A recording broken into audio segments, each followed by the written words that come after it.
उत्तराखंड का हरिद्वार जिला बहुत ही शांत जिला है। वहाँ से बहुत ही कम खबरें निकल के आती हैं जिसमें किसी का मर्डर हो या कुछ ऐसी घटनाएं घटित होती हों। देवभूमि है और अधिकांश शांत रहता है। हरिद्वार की ही रहने वाली लड़की सहनूर काम के सिलसिले में देहरादून जाती है और देहरादून जाने के बाद में देहरादून के एक स्पा में काम करने लगती है। स्पा से जो उसकी कमाई होती थी उसी से उसका घर चलता था। घर में उसके माँ बाप थे जिनके पालन पोषण की जिम्मेदारी सहनूर पर थी। सहनूर जिस स्पा में काम करती थी, क्योंकि वो अच्छा काम करती थी तो उसे कुछ एक्स्ट्रा पैसे भी मिल जाते थे जिसको वह अपने माता पिता के पास भेज दिया करती थी। लेकिन सन 2018 में सहनूर की सोशल मीडिया के जरिए मुलाकात एक लड़के से होती है। मुलाकात फोन चैट कॉल होते होते धीमे धीमे वो मुलाकात प्यार में बदल जाती है। लड़के का नाम राशिद होता है और वह एक कारीगर होता है, मिस्त्री होता है, मैकेनिक होता है जो गाड़ियों की मरम्मत करता है। आपस में धीमे धीमे प्यार मोहब्बत की बातें इतनी ज्यादा होने लगती हैं कि उन दोनों को लगने लगता है कि नहीं, अब वो दोनों लोगों को प्यार हो गया है, क्यों ना अब उन दोनों लोगों को शादी कर ली जाए। सहनूर राशिद से कहती है कि अब वो उसके बगैर रह नहीं पाती है। उसका मन किसी काम में भी नहीं लगता है, स्पा में भी उसका मन नहीं लगता है। उसका मन बार बार राशिद की तरफ आ जाता है। राशिद भी सहनूर से प्यार करने लगा था। उसने भी शादी की सहमति दे दी, परंतु शादी से पहले दोनों लोग देहरादून में एक मकान लेते हैं और वहां पर लिव एंड रिलेशनशिप में रहने लगते हैं। जिंदगी बहुत ही आनंद पूर्वक कट रही थी। राशिद भी अच्छा मैकेनिक था, वो भी कमा कर लाता था और सहनूर भी कमा कर लाती थी। दोनों लोग एक दूसरे की जरूरत का ख्याल भी रखते थे। कुछ उम्र भी ज्यादा नहीं थी, 23-24 साल की उम्र थी दोनों के बीच में, और अब वो दोनों लोग शादी के ख्वाब देखने लगे थे। इस बात की जानकारी सहनूर की मां को थी कि उसकी बेटी किसी राशिद नाम के व्यक्ति के साथ में रह रही है और उससे प्यार करती है, उसी से ही वो शादी करेगी। कभी कभी राशिद की बात भी सहनूर की मां से होती थी, पर अचानक 3 महीने से सहनूर की कोई भी बात उसकी मां से नहीं होती है। ना राशिद सहनूर की मां से कोई बात करता है। इसकी वजह से सहनूर की मां एक अजीब सी बेचैनी में आ जाती है कि ऐसा क्या हो गया, कौन सी बात हो गई कि सहनूर ने 3-4 महीने हो गए लगातार कोई भी फोन पर बात नहीं की। जब सहनूर की मां राशिद से फोन कर पूछती है कि उसकी बेटी कहाँ है, उसकी बात क्यों नहीं हो रही है, तुम उसकी बेटी से उसकी बात क्यों नहीं करा रहे हो, तो राशिद एक ही जवाब देता है कि उसकी बेटी अपने किसी नए बॉयफ्रेंड के साथ भाग गई है। जिसे सुनने के बाद मां एकदम से दहशत में आ जाती है कि हो ना हो उसकी पुत्री के साथ में, उसकी बेटी के साथ में कोई ना कोई अनहोनी घटित हो गई है। वह तुरंत देहरादून थाने में पुलिस से संपर्क करती है और अपनी पुत्री, अपनी बेटी के गुमशुदगी की रिपोर्ट दर्ज करा देती है, जिसके बाद में देहरादून पुलिस तुरंत हरकत में आ जाती है। जब देहरादून पुलिस जांच को आगे बढ़ाती है तो लिव इन रिलेशन में रहने वालों का हश्र क्या होता है जो इस कहानी में हुआ। सहनूर की मां पुलिस को बताती है कि उसकी बेटी राशिद के साथ में लिव इन रिलेशन में रह रही थी।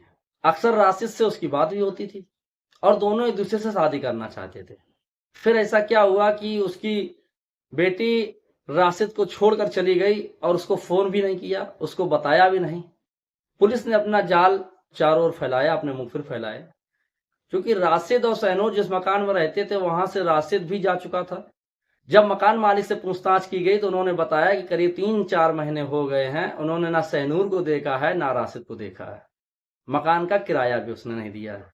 पुलिस ने अपने मुखबर चारों ओर फैला दिए। लगभग 3-4 महीने बाद पुलिस को एक खबर मिलती है पुलिस के मुखबर के द्वारा कि राशिद अपने पुराने किराए के मकान में आया हुआ है। शायद वह उस मकान से अपना सामान लेने के लिए आता है। पुलिस तुरंत एक्शन लेती है और राशिद को गिरफ्तार कर लेती है। राशिद को गिरफ्तार करने के बाद में जब राशिद से कड़ाई से पूछताछ की जाती है तो जो कहानी राशिद बताता है उसे सुनने के बाद में रोंगटे खड़े हो जाते हैं। राशिद ने बताया कि उसकी जिंदगी बहुत ही खुशहाल चल रही थी, दोनों लोग कमाते थे और शादी के सपने देख रहे थे। राशिद और सहनूर दोनों शादी की तैयारियों में भी लगे हुए थे। छोटी छोटी जो खरीदारी थी वो बराबर वो लोग कर रहे थे। लेकिन 2023 आते आते उन दोनों के बीच में कुछ ना कुछ मनमुटाव होने लगा। मनमुटाव का कारण जो राशिद ने बताया उसके अनुसार सैनूर स्पा से काफी लेट आती थी, कभी कभी पूरी रात नहीं आती थी, कभी सुबह आती थी। और जब राशिद उससे पूछता था कि वो इतनी रात कहाँ रही, इतनी देर क्यों आई, तो शाहनूर सिर्फ एक ही जवाब देती थी कि अपने काम से मतलब रखो, तुम्हें मेरे काम में दखलंदाजी करने की जरूरत नहीं है। राशिद ने आगे ये भी बताया कि उसने कई बार शाहनूर से कहा कि जहां पर वो स्पा में काम करती है उसे एक बार स्पा वो जगह तो दिखा दो, ताकि अगर इमरजेंसी कोई हो जाए तो वह उससे मिलने वहां स्पा तक आ सके। लेकिन इतने दिनों तक साथ में रहने के बावजूद भी शाहनूर ने राशिद को अपने स्पा का पता नहीं दिया था, ना कभी वो अपने स्पा में लेके गई थी। अब ये सिलसिला बढ़ने लगा था। शाहनूर आए दिन रात में गायब रहती थी, देर से आती थी। इस बात को लेकर दोनों के बीच में लड़ाई झगड़ा भी होने लगता था। दिनांक 26 दिसंबर 2022 को राशिद अपने मन में कुछ ख्वाब बनाकर बैठा हुआ था कि रात में शाहनूर आएगी तो उससे इस तरह से बात करेगा और बाहर ट्रीट करने चलेगा, उसको बाहर खाना खिलाएगा। और उसका इंतजार करते करते काफी रात गुजर जाती है। लगभग 2 बजे शाहनूर अपने ऑफिस से स्पा सेंटर से घर आती है। इस बात को लेकर राशिद में गुस्सा भी भरा हुआ था। राशिद शाहनूर से पूछता है कि तुम इतनी रात देर क्यों आई, जब हमारी तुम्हारी फोन पर बात हो चुकी थी कि तुमको जल्दी आना है, तुम इतनी देर से क्यों आई। राशिद को शक भी होने लगा था कि अब शाहनूर उससे पीछा छुड़ाना चाहती है, हो सकता है इसकी जिंदगी में कोई और भी आ गया हो। ये सब बातें राशिद के दिमाग में चल रही थी, जिसको लेकर वो ज्यादा आक्रोशित भी हो रहा था। जब शाहनूर से राशिद ने इस तरह के सवालात किए तो शाहनूर ने वही पुराना एक जवाब दिया कि अपने काम से काम रख, मेरे किसी काम में तुझे दखलंदाजी करने की जरूरत नहीं है। मैं कहाँ आती हूं, कहाँ जाती हूं, तुमको उससे कोई लेना देना नहीं है। जब बहस ज्यादा होने लगी तो शाहनूर ने राशिद के एक तमाचा मार दिया। राशिद को लगा एक तो शाहनूर गलती पे गलती कर रही है और कुछ कहने पर वो उसके ऊपर हावी भी हो रही है। बार बार शाहनूर को समझा रहा है कि सुधर जाओ, सुधरने का नाम भी नहीं ले रही है और मुझ पर गुस्सा कर रही है और मुझे आज कंटा भी मार दिया, तमाचा भी मार दिया। इस बात को राशिद ने उकसा दिया। गुस्से में आकर, चूंकि काफी देर हो गई थी, वो जगा हुआ भी था, उसके सपने ख्वाब जो उसने देखे थे उस रात के लिए वो सब टूट चुके थे।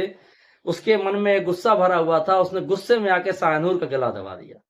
क्योंकि राशिद ने इस बात को बताया कि जब वो गला दबा रहा था तो उसने शाहनूर से सिर्फ एक ही बात कही कि उसके प्यार में क्या कमी थी, वो तो सब कुछ छोड़कर तेरे पास आ गया था, आखिर मेरे प्यार में कमी कहां रह गई जो तू मुझे छोड़कर रात रात भर गायब रहती है।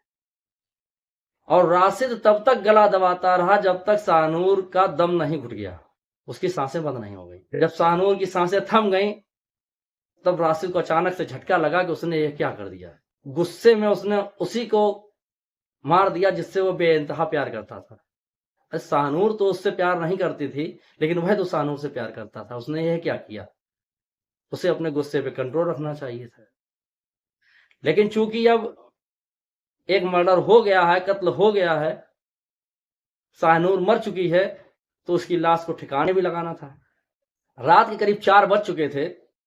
शाहनूर ने अपना एटीएम के पिन कोड सब राशिद को बता रखे थे। राशिद ने शाहनूर की स्कूटी, जो कि शाहनूर के नाम पे थी, जिसको राशिद ने ही खरीद कर दिया था, और एटीएम कार्ड लेकर वो घर से बाहर निकलता है। जहां ये लोग रह रहे थे वो संस्कृति विहार इलाका था। वहां से थोड़ी दूर जाने पर वो एटीएम से उस रात लगभग 20,000 रुपए निकालता है। 20,000 रुपए निकालने के बाद में सीधे मॉल में जाता है। वहां पर जाकर एक बड़ा सा सूटकेस लाल रंग का खरीदता है। वो यह ध्यान में रखकर सूटकेस खरीदता है कि सूटकेस इतना बड़ा होना चाहिए कि उसमें शाहनूर को उसमें बंद कर सके, यह सोचकर वो बड़ा सा सूटकेस लेकर आता है, क्योंकि सबसे बड़ी समस्या यही थी कि लाश को कहाँ दफना है। बड़ा सा सूटकेस लाने के बाद में राशिद शाहनूर के हाथ पांव तोड़ मरोड़ कर उस सूटकेस में बंद कर देता है और रात में ही उसी स्कूटी पर पीछे बांध कर सूटकेस को जहां वो रह रहा होता है संस्कृति विहार, वहां से सहारनपुर देहरादून हाईवे पर वह आगे जाता है अपने घर से लगभग 5-10 किलोमीटर दूर, जहां पर सुनसान इलाका और घने जंगल होते हैं। उन घने जंगलों में जाकर वह सूटकेस को फेंक देता है। वह सोचता है कि उसने घर से इतनी दूर आकर सूटकेस फेंका है, लोगों को जानकारी नहीं हो पाएगी। घना जंगल है, एक नाला है, नाले में सूटकेस को फेंक देता है और वहां से वह अपने गांव की तरफ चला जाता है।